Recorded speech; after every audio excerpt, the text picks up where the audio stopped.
Hello, hello, bonjour, bonjour, j'espère que vous allez bien. Alors, je vous retrouve pour vous faire la symbolique des cartes de l'oracle de Béline. Donc là, on va regarder Jupiter, les cartes qui sont gouvernées par Jupiter. Et il restera ensuite, donc ça c'est la 6e, et la prochaine, ça sera la 7e et la dernière. Et pour le tarot, j'irai sur mon autre chaîne que je vous ai expliqué. Je vous ai mis le lien sur la dernière vidéo. Voilà. Donc, on va commencer par... alors, je vais vous dire un peu Jupiter. Donc, Jupiter est la planète de la chance. C'est la bonne étoile. Aussi, les cartes jupitériennes sont-elles, à moins de très mauvaises cartes d'accompagnement, extrêmement bénéfiques. Jupiter est le roi du ciel. Comme le soleil, il est le père, mais des dieux et des hommes. C'est un père supérieur. Tout en lui est grand et même parfois exagéré. Alors là, on commence avec la carte de l'appui, la 39. Alors, qu'est-ce qu'on voit ici sur la carte? On voit un aigle couronné, se tient debout sur une sphère d'or. Ou plutôt en guise de couronne, il porte sur la tête un globe couronné, surmonté d'une fleur de lys. Alors déjà, on a pas mal de symboles. On voit donc qu'il domine et porte le monde à la fois. La forme circulaire de la couronne indique la nature céleste et la perfection. Si elle culmine sur un dôme, elle indique la souveraineté absolue. Quant à la sphère d'or sur laquelle elle se tient, elle symbolise la totalité de l'univers. Les ailes de l'aigle, pourpre, au reflet mauve, largement étendues, semblent protéger le monde. L'aigle est le roi des oiseaux et, comme tel, il est l'oiseau de Jupiter, le roi des dieux.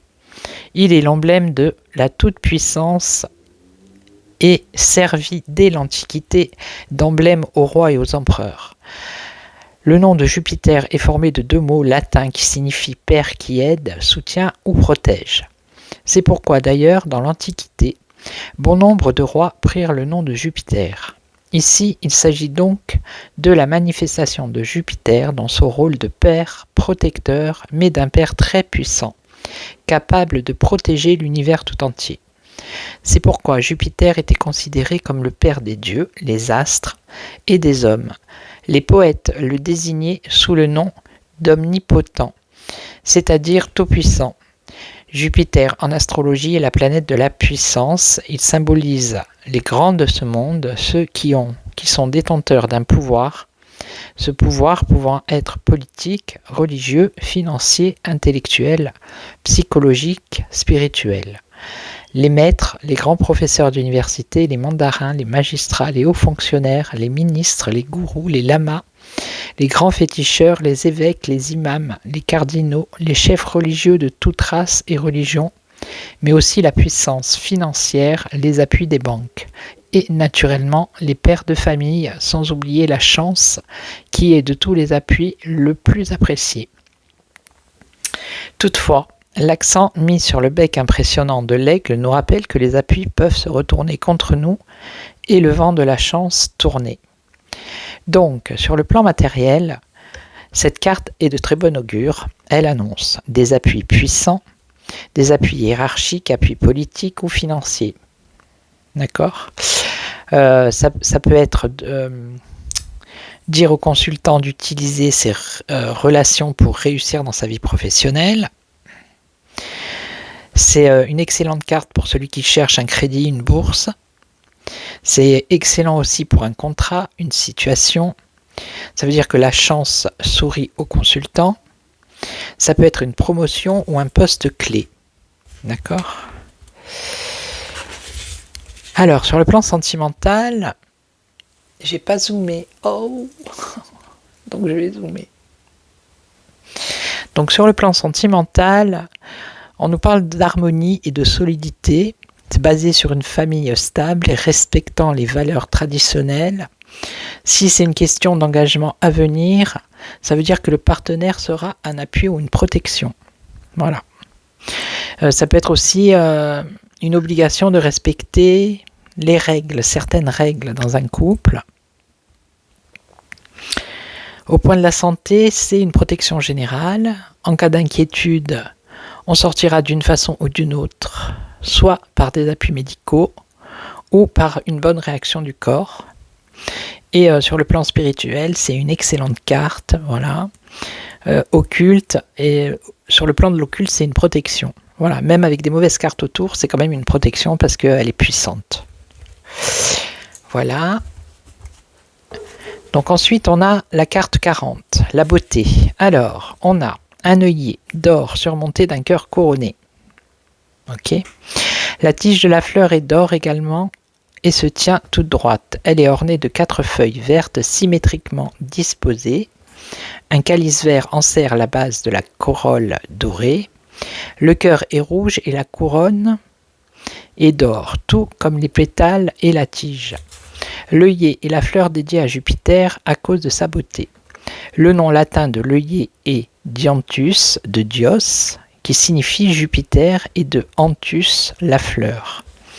L'œillet poussait autrefois principalement dans les régions méditerranéennes, patrie de Jupiter, et en Asie mineure. Cette fleur est reliée à l'amour et à la beauté depuis toujours. Et l'œillet des poètes, qui est rouge, s'appelle jalousie.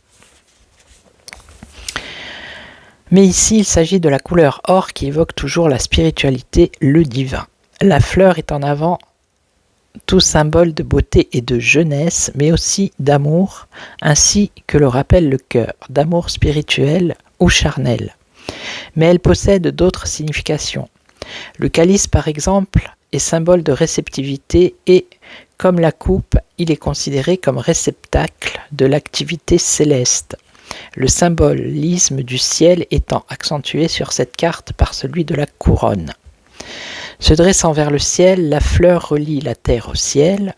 Aussi, dans de nombreuses traditions, la fleur, surtout s'il s'agit d'une fleur d'or, indique l'atteinte d'un état spirituel. La floraison, tout comme le cœur, exprime le retour au centre, à l'unité. Naturellement, la fleur est symbole d'épanouissement sous toutes ses formes, de l'épanouissement de l'être comme de la manifestation de l'univers à partir du point initial et central. L'épanouissement de la fleur peut se considérer aussi bien au niveau matériel que spirituel. Cependant, la courte durée de vie de la fleur nous rappelle que la beauté est éphémère si elle n'est considérée que d'un point de vue matériel, tandis que reliée au cœur, à la beauté de l'esprit, elle est éternelle.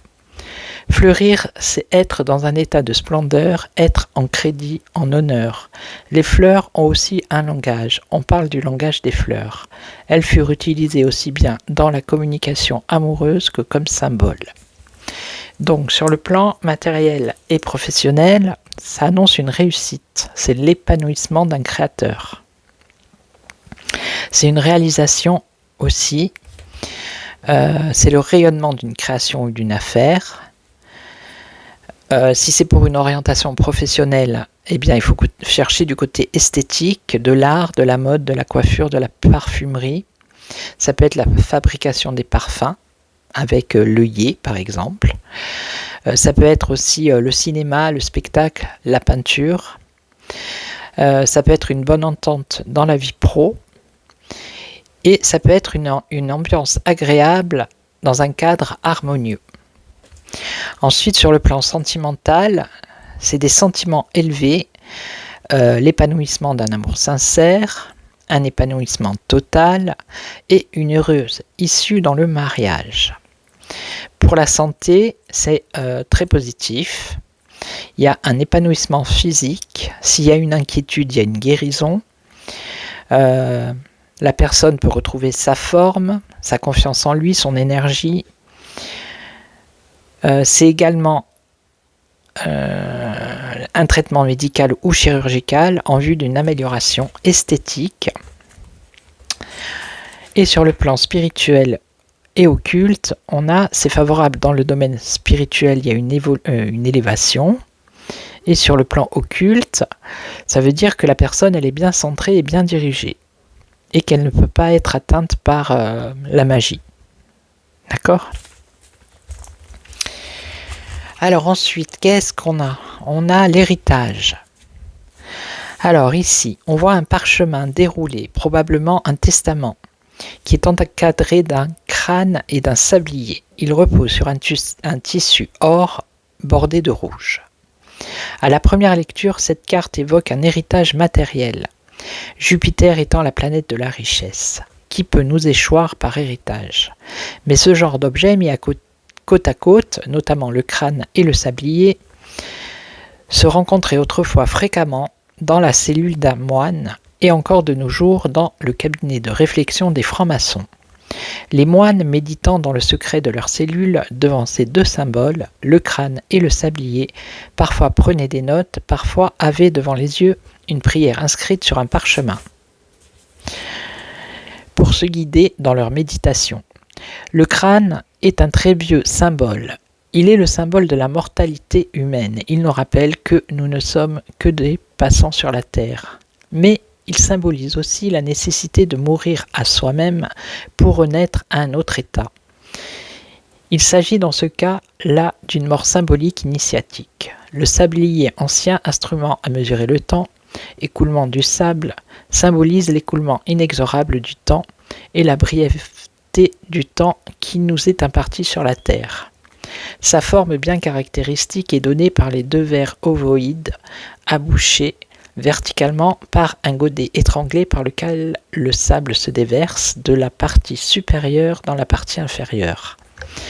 L'égalité entre les deux vers symbolise l'analogie entre le haut et le bas, et le renversement obligatoire du sablier indique la succession de cycles de vie, des morts et de renaissance.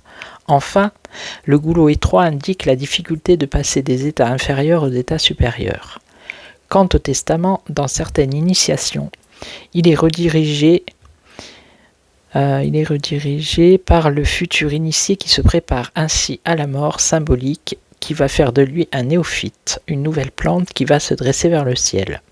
Ce faisant, il comprend la vanité des ambitions profanes, la brièveté de la vie face à l'éternité et se tourne vers la lumière de la connaissance.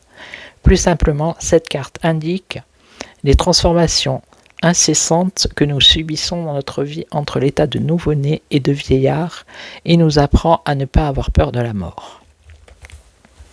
Alors sur le plan matériel et professionnel, donc c'est une excellente carte sur le plan professionnel ou financier. Elle indique un bon héritage intellectuel ou matériel.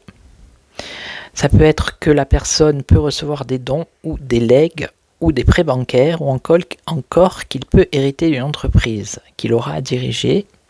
Ça peut être un héritage immobilier, ça dépend les cartes qui sont à côté. Si on a carte de la maison à côté, c'est un héritage immobilier. Si c'est par exemple la carte la corne d'abondance, c'est un héritage financier. Le sujet n'est pas sans bagage.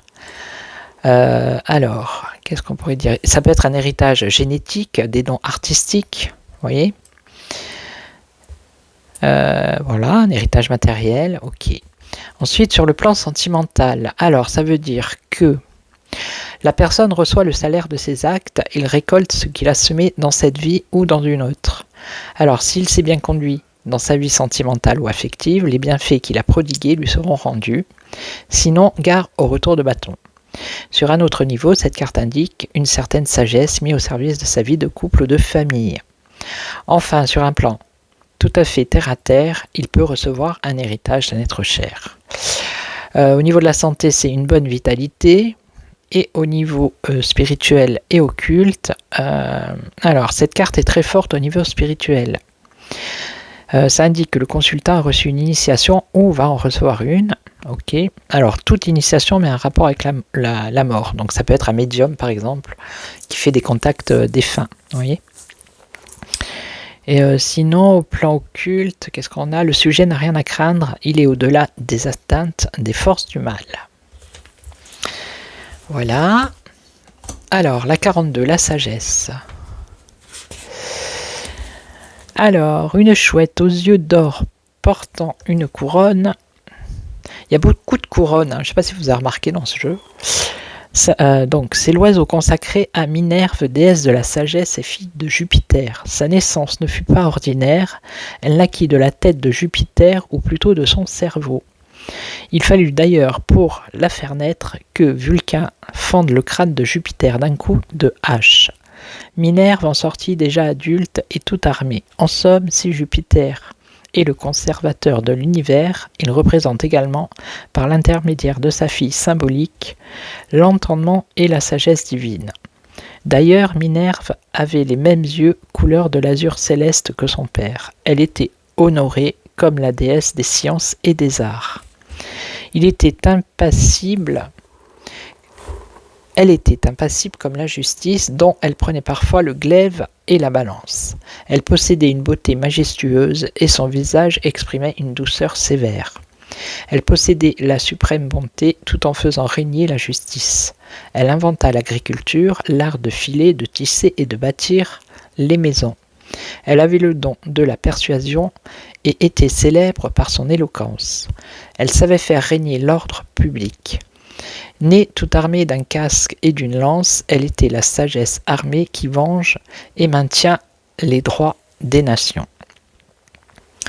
Sur les pièces de monnaie des Athéniens, on voit d'un côté la tête de cette déesse et de l'autre une chouette. Cette façon de faire était si courante que le nom de la chouette avait été donné aux monnaies de l'Attique. Quant à la chouette, elle est le symbole de la sagesse et de la connaissance.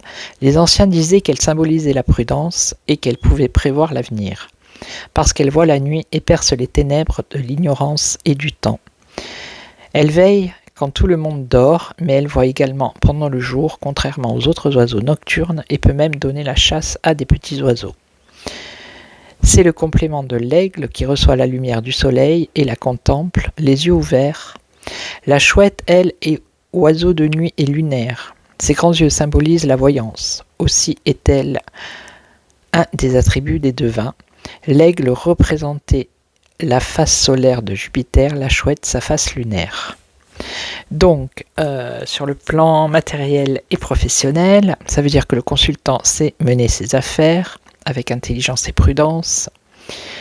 Ça veut dire quoi ? La chouette couronnée indique que ses qualités lui sont reconnues. Ok. Au niveau des finances, elles sont gérées avec habileté, elles sont prospères. Ok, on sait se préserver de l'avenir, puisqu'on voit comme la chouette. Après, ça peut être...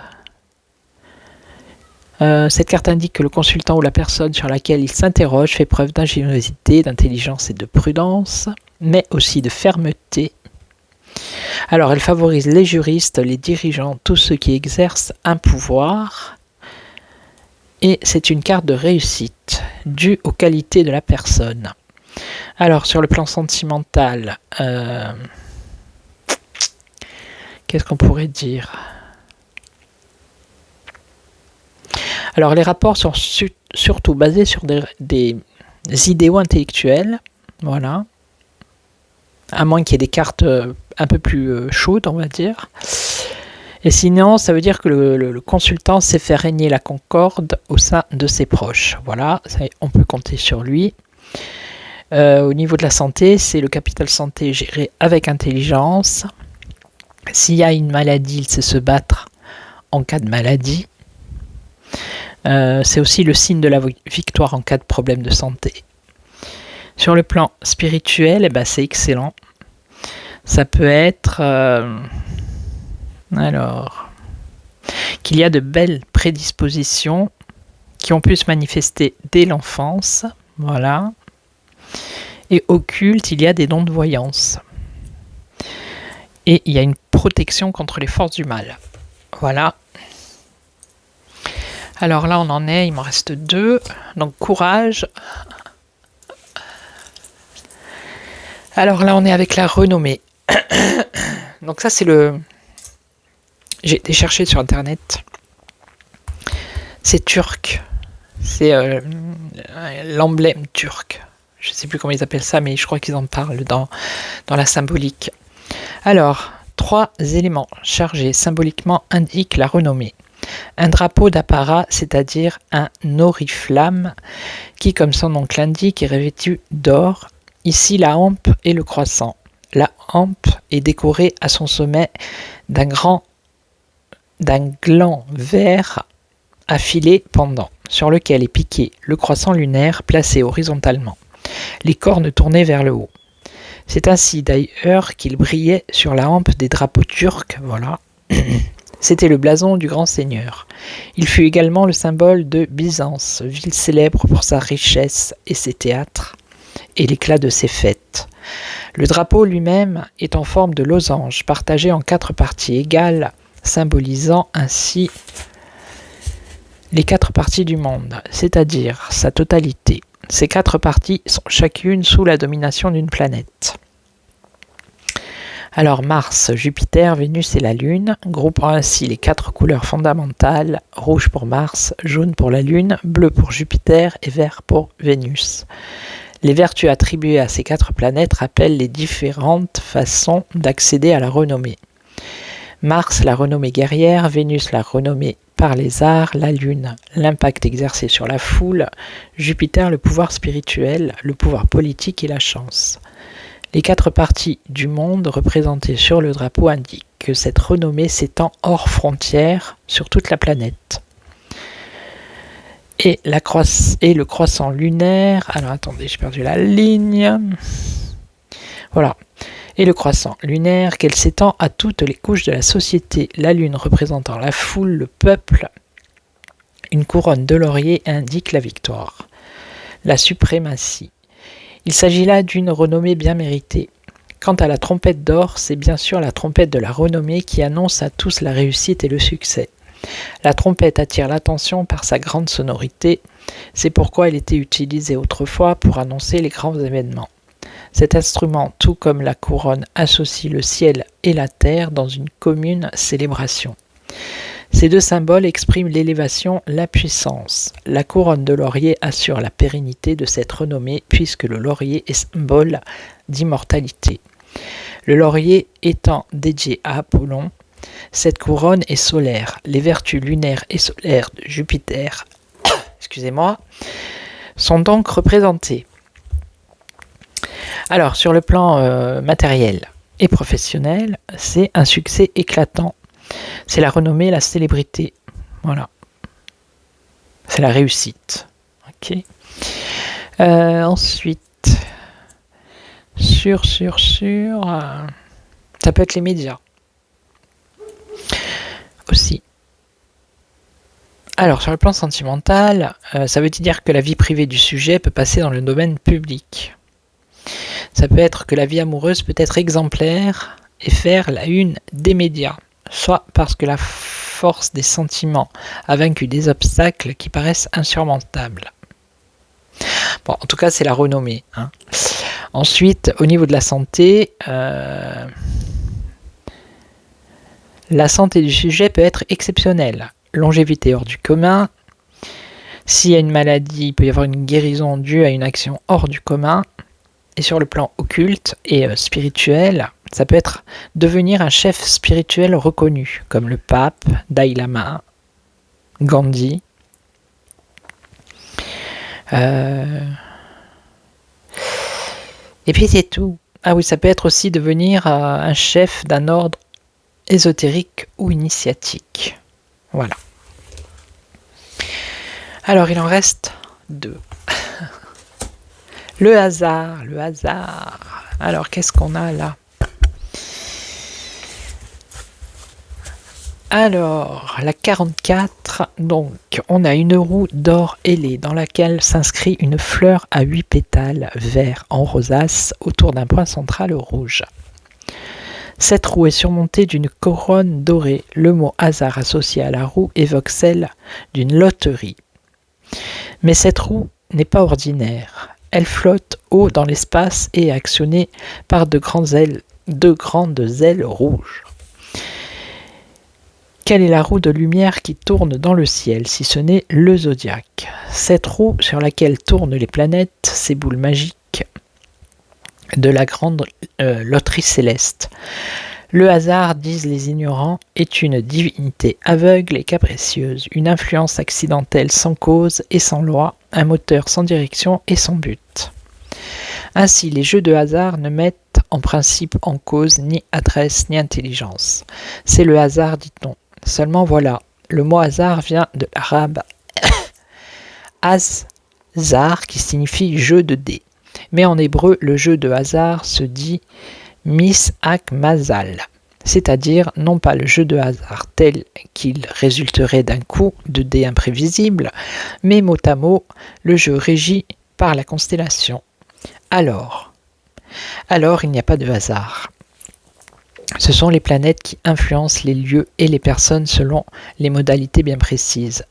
Ce sont les sots, disent les kabbalistiques, ceux qui ignorent la sagesse et qui ne la méditent pas, qui prétendent que le monde est soumis au hasard. D'ailleurs, pourquoi placer Jupiter sur la carte du hasard si Jupiter n'a pas d'influence sur le hasard? Jupiter n'est-elle pas la planète de la chance qui semble arriver par hasard? Ainsi, la roue du hasard est bien le zodiaque sur lequel tourne Jupiter.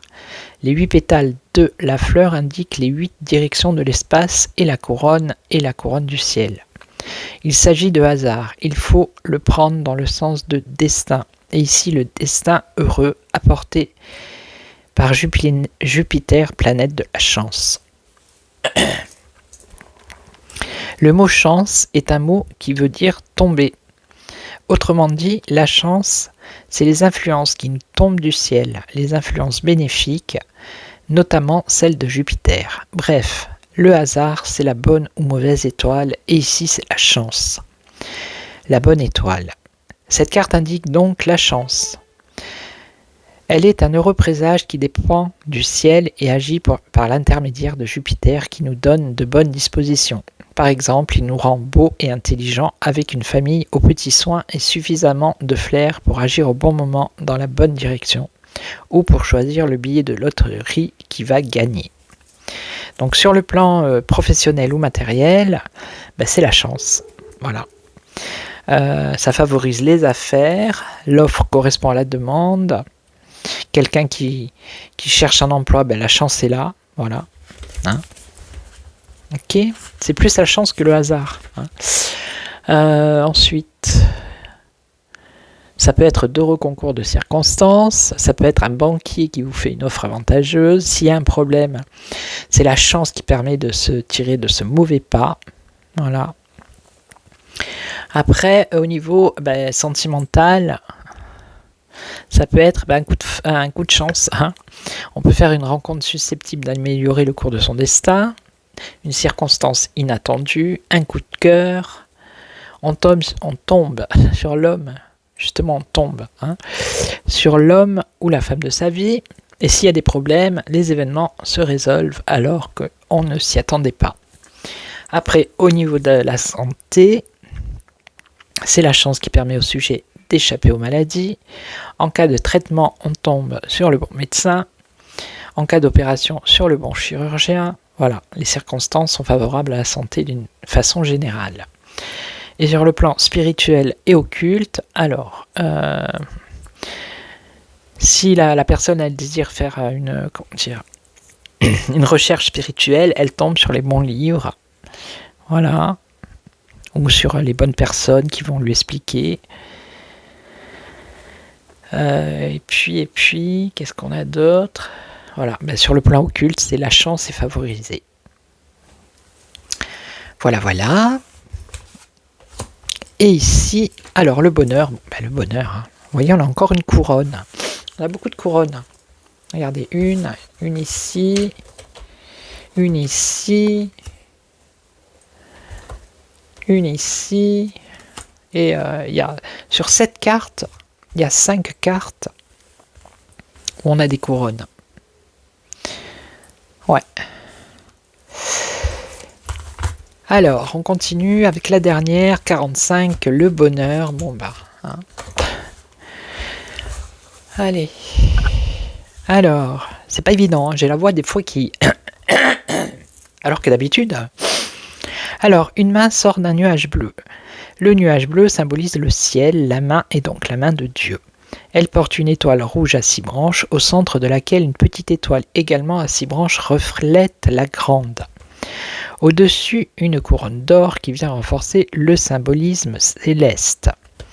Le vrai bonheur s'étend bien au-delà de la réalité présente et des petites satisfactions humaines. C'est un état de conscience qui suppose une harmonie. Cette harmonie, pour être véritable, doit s'étendre plus loin que les plaisirs d'amour-propre ou apportés par la sensualité ou la sentimentalité. L'étoile couleur de feu avec ses 2 triangles enlacés symbolise cette harmonie. Alors, du microcosme avec le macrocosme, autrement dit, harmonie de l'homme avec l'univers, avec ses lois qui se reflètent en chaque être à tous les niveaux de l'univers. Donc l'étoile à 6 branches symbolise à la fois les lois de l'univers et l'harmonisation de l'homme avec ses lois. Cette harmonie va se retrouver sur tous les plans. Harmonie des actes avec les idées, harmonie des dons avec l'utilisation de ces dons, harmonie de l'individu avec les autres. La main qui sort du nuage indique que cette harmonie ne peut exister sans l'aide d'une bonne étoile. Elle guide l'homme en lui montrant l'étoile, elle l'inspire. L'idée de bonheur est donc également associée à la chance, mais ici il y a davantage d'idées d'une puissance transcendante et l'idée d'un état heureux, beaucoup plus intérieur. Le bonheur dans cette carte dépend peu du lieu et du temps. Il est au-delà des circonstances. La main divine indique une aide venue d'en haut et supérieure à la roue du zodiaque. Elle indique la possibilité de l'être d'accéder au bonheur au-delà des circonstances bonnes ou mauvaises. La possibilité d'atteindre au bonheur même dans les épreuves. Cette carte est largement au-dessus de la procédure de la précédente au niveau spirituel. L'homme en tant que macrocosme est indiqué par la petite étoile placée au centre de la grande. Ok. Elle repose donc au centre de l'univers et dans la main de Dieu. Elle indique un bonheur parfait que rien ne peut atteindre au niveau de la conscience. Alors, cette carte indique, matériel professionnel, c'est un bonheur matériel ou professionnel. Voilà. Qu'est-ce que ça pourrait être ? Une satisfaction profonde pour le consultant, toujours professionnel ou matériel. Ça peut être des félicitations également. Après, sentimental, c'est une entente profonde, une impression de paix et de bonheur, un bonheur simple, heureux. Ça peut être la naissance d'un enfant, ça peut être une réconciliation. Ensuite, au niveau de la santé, c'est une excellente santé. S'il y a un problème, c'est un rétablissement qui va se faire parfaitement. Voilà. Ça peut être une indication de traitement par certaines formes de yoga ou d'acupuncture. Et sur le plan spirituel et occulte, c'est excellent sur le plan spirituel, réalisation d'une voie. Et sur le plan occulte, il y a une protection également. Voilà. Il y a une protection parce que c'est Jupiter à chaque fois. Vous voyez, et Jupiter. Ok, donc je vais vous laisser. Donc merci pour vos commentaires. Je vais finir la série. Je ferai le 7. Alors le dernier, c'est Saturne, je crois. Je sais plus. Jupiter, oui, il me semble. Ouais, c'est Saturne. Saturne, c'est l'infortune, la stérilité, la fatalité, la grâce, la ruine, le retard et le cloître. C'est une planète qui est lente, très lente. Voilà, donc je vais faire la 7 et puis je vous retrouve très très vite. Et en attendant, prenez soin de vous. Ciao, ciao.